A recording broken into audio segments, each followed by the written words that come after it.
سڵاو بەڕێزان، من ئوسامە ئەحمەدم. ئەمڕۆ هەندێک هەواڵی نوێتان پێشکەش دەکەم. ئەم هەفتەیە هەواڵەکان تۆزێک کەم بوون لە بابەتی هۆلیوود و سینەما، بەڵام گوتم لانی کەم ئەو هەواڵانەی کە هەن بە باسی چەند لێوە بکەین و وەگوتنی ئەم هەفتەیە بێ ڤیدیۆ نەبین.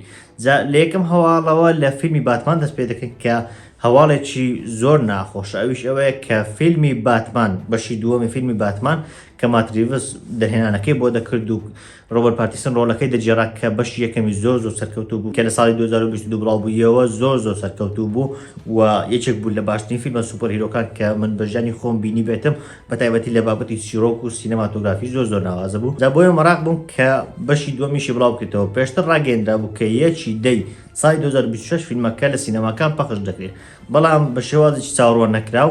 وارنەر برۆس کە بڵێن کۆمپانیا بەرهەمهێنانی ئەو فیلمەیە ڕایگەیاند کە فیلمەکە یەک ساڵی ڕێک دواخرا، واتە کەوتە یەکی دەی ساڵی 2027. پێشتر ساڵی 2026 بوو لە هەمان بەروار، بەڵام ئێستا بووە بە 2027. هەر زەدە تا ئێستا ڕەنەگەێنراوە کە هۆکاری ئەمە چێ، بەڵام من وای دەبینم کە بابەتەکە زیاتر پەیوەندی بە ستۆدیۆی بڵاوکردنەوەی فیلمەکەەوە بێت، ئەوش بۆ بابەتی بڵێن لەگەل یەکتری بەستینەوەی فیلمەکان، چونکە دەزانن کە باتمان خۆی بەشێکە لە جیهانی سوپەر هیرۆکان و بەتابەتی ئەوانە دیسی بۆ نمونە سوپەرمان و ئەوانە هەن، زالەوانەیە نەیانەوێت فیلمەکان وەک بڵێن لە یەکتری نێزیک بن، یاخود ئەوانەی کە بۆ نمونە هەندێک فیلم پێویستە پێش باتمان بڵاو بکەنەوە تاکو پەیوەندیان بە باتمان هەبێ، لەوانەیە بابەتەکە زیاتر بچێتە سەر ئەو مەسلەیە، نەکەوەی کە بۆ نمونە شوتینگ و شتەکەی تەواو نەکەن.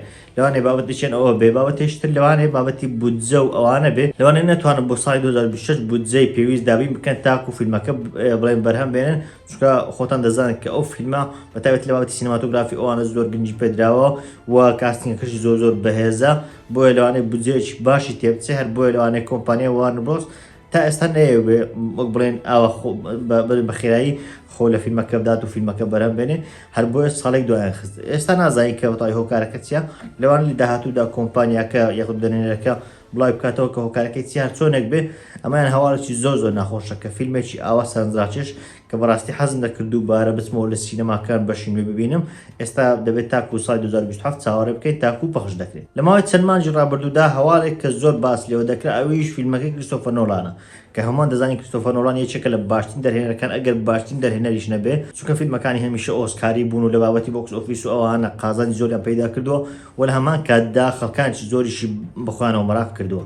جا هەمووان مەراق بوون کە بزانن فیلمەکەی نۆلان، فیلمی داهاتووی نۆلان باسە چی دەکات کە قەرار لە سڵی داهاتوو بڵاو بکرێتەوە. پێشتر ئێمە کاستەکەی مازانی بوو، دەمانزانی هەرێکە لە تۆم هۆڵاند و مات دیمن و چەندان ئەکتەری تر کە ئەکتەری زۆر بەناوبانگ بەشدار دەکەن لە فیلمەکە، بەڵام چیرۆکە تا بە ئەم دواییانە بڵاو نەکرا بۆ کە چیرۆکە باسەتی دەکات. ئێستا بڵاو کراوە کە چیرۆکەکە تا ئاستێک فانتازی و خەیاڵیە و تا ئاستێکی دەچێتەوە سەر بڵێن مێژوویی بە دیاریکراوی باس لە چیرۆکی ئۆدیسەی دەکات کە چیرۆش چەند کتێبێکە لەلایەن هۆمەرەوە نووسراوە کە پێم وابێت نووسەرێکی یۆنانی کۆنە، باس لە چیرۆکێک دەکات دوای شەڕی ترۆجان، ئەو شەڕێک کە لە یۆنان ڕوویدا. دوای ئەو شەڕە کەسایەتیەک بڵێن سەر لێ شێواو دەبێت و دەچێت چەندان گەشت دەکات. جا چیرۆکە بەگشتی دووردرێژە و چیرۆکە تا ئاستی خەیاڵی و فانتازی و ئەو بابەتانە تێدایە. ئەمەشان شتێکی نوێیە کە هەست دەکەن کریستۆفەر نۆلان بۆ یەکەم جار خۆی لێ دەدات کە لەوانەیە لەم فیلم بەتایبەتی زۆر پێویستی بە بابەتی بڵێن CGI و ڤیژوال ئیفێکت و ئەو بابەتانە بێت کە کریستۆفەر نۆلان خۆی کەم بەکاری دەهێنێ. هەر چۆنێک بێ چیرۆکەی تەقریبەت تا ئاستێک دیارە، بەڵام ئەوەی سەرنجڕاکێش لەبارەی چیرۆکە ئەوەیە کە چیرۆکە چەندان گەشتی ئەو کەسایەتی تێدایە. جاکە کەسایەتەکە دەچێت ئەو گەشتانە بێگومان فیلمەکەش باسە چەندان شوێنەکە، هەر بۆی ڕاگەیەنراوە کە فیلمەکە لە چەندان لۆکیشنی تەواوی جیهان وێنە گیراوە یاخود وێنە دەگیرێت. ئەمەیان بە هەمان شێوە شتێکی سەرنجڕاکێشە کە ببینی فیلمەکە لە چەندان لۆکیشن پێک دێت و هەر ئەو هۆکارش زیاتر دەبێتە هۆکارێکی بڵێن سەرەکی کە زیاتر مەراقی فیلمی نۆلان کە وەک فیلمەکانی تر لەوانەیە زۆر سەرکەوتو بێت، چ لە ڕووی کاستینگەوە چ لە ڕووی بڵێن سیناریۆوە کە لە کتێبێکی زۆر ناوازەوە گیراوە و کە کتێبێکی بڵێن مێژووی بەناوبانگە و لە هەمان کاتدا لە بابەتی بڵێن دەرهێنان و شتیش خۆمان دەزانین کە نۆلان چ ئاستێکی بەرزی هەیە. جا بێگومان ئەم فیلمەش لە هەفتی ساڵی 2025 کە ساڵی داهاتوو بڵاو دەکرێتەوە لە سینەماکان. فیلمی مۆسیقایی تەواو نەزانراو کە تیمۆثی شالامێ کە ئەکتەرێکی ئۆسکاری ڕۆڵەکەی تێدا دەژێڕێت باس لە گۆرانی بێژی ئەمریکی بەناوبانگ بۆب دیلان دەکات. فیلمەکە بوو بە یەکێک لە باشترین فیلمە مۆسیقاییەکان یاخود ئەو فیلمانێک کە باس لە مۆسیقاژەنێک و باس لە ژیانی ئەو مۆسیقاژەنە دەکات. بێگومان ئەو فیلمانێک کە باس لە ژیانی کەسایەتەکان دەکەن زۆر جار فیلمی سەرنجڕاکێش بوون، بەڵام بە تایبەتی بەم دواییانەکەم فیلمیان سەرکەوتوو بوون. ئەمەیان بە تایبەتی لەلایەن ڕەخنەگران و لەلایەن بینەرانەوە لە ڕووی ڕێتینەوە زۆر باش بووە. ڕێتینی لەسەری 9 بەدەست هێناوە هەم لە نەخنەگران هەم لایەن بینەرانەوە. ئەمەش شتێک سەرنجڕاکێشە کە دەبینی بە تایبەتی تیمەتەی شاڵامێک کە ڕۆلی بۆب دیلان خۆی دەجێڕێ، دەزانی کە لەوانەیە ڕۆڵێک و ئاکتینێکی باش کرد بێ، جگە لەوەش کە لەوانەیە چیرۆکەکە چیرۆکێکی بەهێز بێت. چاوەڕێ دەکەم کە فیلمەکە ببین و بزانم کە بەڕاستی تیمەتەی شاڵامێ چ ڕۆڵێکی جێراوە و ئەگەرێکی زۆریشی هەیە ئەو ڕۆڵجێرانەی بۆ خەڵاتی ئۆسکار و ئەوانە پاڵێ. فیلمی ترسناچی نۆسفێراتۆ کە ڕۆبەرت ئیگەرت کە یەکێکە لە دەرهێنەر بەناوبانگەکان دەرهێنانی بۆ ئەم فیلمە کردووە، ڕێتینێکی زۆر بەرزی وەرگرت کە ڕێتینی 90%. ئەمەش ڕێتینێکی زۆر باشە بە تایبەتی بۆ فیلمە ترسناکان کە بەم دواییانە هەست دەکەین خەریکە دەبوژێنەوە، بە تایبەتی کە دەست بۆ هەندێک بیرۆکەی جیاواز دەبن لە بابەتی ترسناک، بە تایبەتی لە بابەتی چیرۆک و بڵین تێخستنی فەلسەفە و ئەوانە. ئەم فیلمەشان توانی وێتی دیار لەو بابەتە و بڵین دەست بە شتێکی بەهێزەوە بگرێ، بە تایبەتی کە دەرهێنەرەکەی باشە و لە هەمان کاتدا کاستینەکەشی باشە کە هەریەکە لە نیکۆلاس هات، هەروەها ویلیام دێفۆ ڕۆلی سەرشتێدا دەژێڕوە قەراریشە لە چەند ڕۆژی داهاتوودا لە سینەماکان بڵاو بکرێتەوە. ترەیلەری وەرزی دووەمی زنجیرەی سۆلۆ لێڤلینگ بڵاو کرایەوە و ڕاش گەیەندا لە 4 ساڵی 2025 پەخش دەکرێت و بڵاو دەکرێتەوە. بێگومان وەرزی یەکەمی ئەو زنجیرەی زۆر ناوازە بوو، یەکێک بوو لە باشترین وەرزەکانی ئەو ساڵە کە تێدا بڵاو کرایەوە. ئێستا وەرزی دووەمی بڵین ترێلەکەی پیشاندرا و ڕاش گەیەندا کە لە 4 مانجی یەکواتە لە چەند ڕۆژی داهاتوودا لە بڵین تۆڕەکان بڵاو دەکرێتەوە پەخش دەکرێت. زنجیرەیشتری ئەنێمی کە بیتە لا کریچەر کۆماندۆس کە یەکەم بەرهەمی جیهانوەکەی دیسیە کە جیمز گەن وەک بڵێن سەرپەرشتی دەکا، لە ئێستادا وەرزی یەکەمی لە پەخشکردندایە و ڕێتینەکەی زۆر بەرزە بۆ ئەوانەی کە حەز بە ئەنێمی و سوپەرهیرۆ دەکەن. هەردووچیان پێما بە زۆر چێژ لەو زنجیرەیە دەبینن.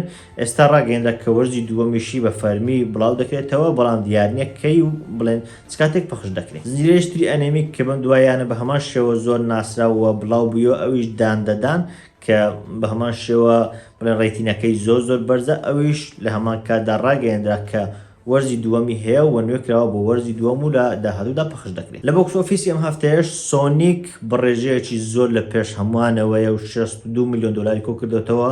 بەشی سێمی سۆنیک کە پێشتر باسم لێوە کردووە کە لە ڕووی ڕێتینەوە هەم لە ڕەخنەگران هەم لای خەڵکی ئاسایی لە پێش هەردوو بەشەکەی تر بووە و سەرماندوویەتی کە سیانەیەکی زۆر بەهێزە. ئەو سیانەی سۆنیک کە لە یاری ئەلکترۆنیەکە وەرگیراوە، بەشی سێمی زۆر سەرکەوتوو بوو، ڕێتینەکەی زۆر سەرکەوتوو بوو، لە سەری نۆهاتەوە بوو هەردوو ڕێتینی خەڵک و ڕەخنەگران. ئێستا پێم وابێ ڕەخنەگران هاتۆتە 80، بەڵام هەرچۆنێک بێت زۆر بەرزە بە تایبەتی بۆ زنجیرەیەکە لە یاری ئەلکترۆنی وەرگیرا بێ. هۆکار سەرچێکەشی پێشتر باسم کردووە کە بە تایبەتی هەریەکە لە کیانۆ ریڤز، هەروەها جیم کاری ڕۆڵی دەنجەکەی و بڵێن کارکتەرەکانی تێدا دەجێڕن. هۆکاری زۆر سەرەکی بوون کە فیلمەکە سەرکەوتوو بێت، جگە لەوەش کە چیرۆکەی زۆر بەهێز بووە. جا ئێستا ئەوەیان لە پلەی یەکەمی بۆکس ئۆفیسدایە و 62 میلیۆن دلاری کۆ کردوێتەوە، لە پلەی دووەم و فاسادێک کە 35 میلیۆن دلاری کۆ کردوێتەوە، پلەی سێمیش بۆ بەشی یەکەمی ویکێندێک کە 14 میلیۆن دلاری کۆ کردوێتەوە و ڕێژەیەکی باشە بۆ فیلمێک کە ماوەیەکی زۆر بڵاو بووتەوە. لە پێشنیارەکانی ئەم هەفتەیە بێگومان دەبوو ئەوە لە هەواڵەکانیش باس لێوە بکەم، بەڵام خستم بەشی پێشنیارەکان وەرزی دووەمی سکوید گێم پێم وایە کەس نییە کە ئاگادار نەبێ وەرزی دووەمی سکوید گێم ئێستا بڵاو بووتەوە هەموو ئەڵقەکانی کە 7 ئەڵقەیە لە نێتفلیکس بەردەستە و ڕەخنەگرانی زۆر بەدڵیان بۆ خەڵکی ئاساییش تا ئاستێژ زۆر بەدڵیان بووە. هەرچەندە من بەڕای خۆم وەکو وەرزی یەکەم نەبووە، دواتریش زیاتر دەزانین کە ئایا خەڵکی ئاسایی بەقەد وەرزی یەکەم بەدڵیان بۆ یاخودنا. هەرچۆنێک بە ڕەخنەگران دەتوانم بڵێم بە هەمان شێوە وەرزی یەکەم ئەوشیان زۆر بەدڵ بووە. لە ڕۆتۆمەتۆ لە سەروی 80یان پێداوە و زۆریان بە زنجیرەیەک و بە وەرزێکی ناوازە باسییان لێوە کردووە کە درێژە پێدەری وەرزی یەکەمە و توانی ویانە لە ڕێی یاری نوێەوە وەک بڵێن گۆڕانکاری لە چیرۆکەدا بکەن. لە بابەتی فیلمیش پێشتر پێشنیار و باسی زۆری ئەو فیلمان کردووە گلادیێتر بەشی دووەم، بەڵام ئێستا لە تۆڕەکان بڵاو بووی و لە ماوەی ڕابردوودا لە چەند ڕۆژی ڕابردوودا لە تۆڕ و وێبسایت شتەکان بڵاو بوویەوە. ئێستا تەنانەت لە وێبسایتە کوردیەکانیش بەردەستە و پێشنیار دەکەم سەیری بکەم. بەلای هەندێک ڕەخنەگران ئەم فیلمیان باشترین فیلمی ئەکشن بۆ کە لەو ساڵە بڵاو کرابێتەوە. بەڕاستی دەشتوانم بڵێم کە بەڕاستی شایانی ئەوەیە کە پێی هەڵبدەی ئەگەر باشترین و یەکەمیش نەبێت لە تۆفایڤەکانە، بەگشت یەکێکە لە باشترین ئەو فیلمانێک کە لە ساڵی 2024 بڵاو کرانەوە پەخش کران و بڵێن بەشی دووەمی فیلمێک بوو کە لە ساڵی 2000 بڵاو کرا بوویەوە زۆر بە جوانی چیرۆکە بەرەو پێش برد. بەڵێ بەڕێزان ئەمە هەندێک هەواڵی نوێ بوو. موسا محەممەدم سوپاس.